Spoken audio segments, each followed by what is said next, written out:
Joining us now, former Arkansas governor, former Republican presidential candidate, Mike Huckabee. Governor, good to have you with us. You've just heard Corey Lewandowski talk about bringing together two agendas. That sounded rather magnanimous on the part of the Trump campaign to me. What do you think? Well, it was, and I think Donald Trump has exhibited that throughout this anticipated meeting with Paul Ryan. Look, I don't understand what Paul Ryan was thinking when he made comments that sort of indicated, hey, I may not support the Republican nominee. In other words, what he was saying was, I don't care that Donald Trump has more Republican voters than anybody ever has. I just may decide that the voters are too stupid and I'm going to act indifferently toward them.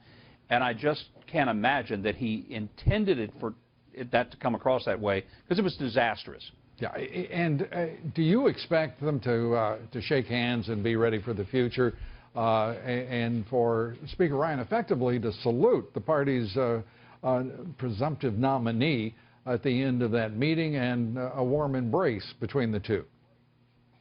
Well, I think so. I mean, and I think if it doesn't happen, then it's Paul Ryan that's going to be hurt by it. I mean, Donald Trump goes into that meeting with the wind behind his back. Look, people are mad at Congress, and you know why? Because the Republican Congress pushed a trade deal that the Republican people didn't want. They pushed immigration policies that the Republican voters didn't want. They didn't defund Planned Parenthood. They didn't change the debt ceiling. Speaker Ryan led two of those efforts and pushed through also an omnibus bill that in his first 6 months as Speaker that his own conference didn't want.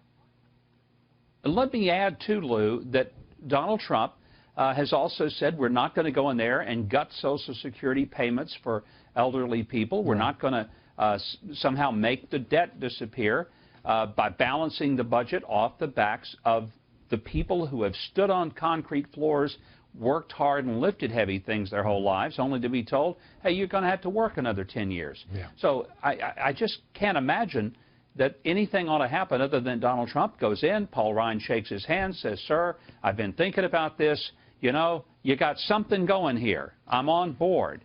I want to talk to you. I want to give you some thoughts.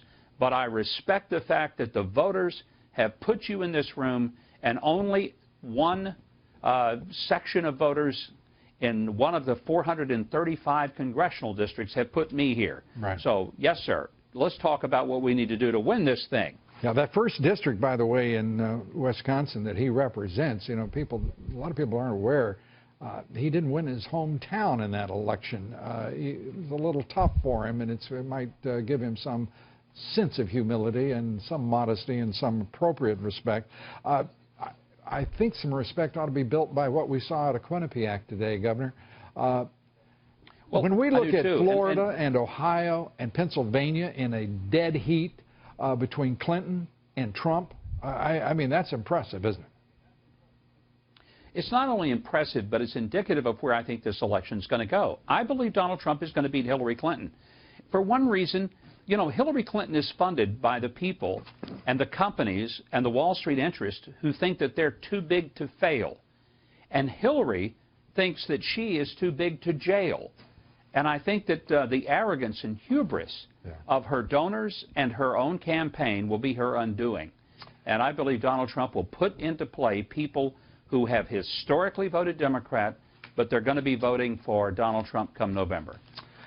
Governor Mike Huckabee, great to have you with us.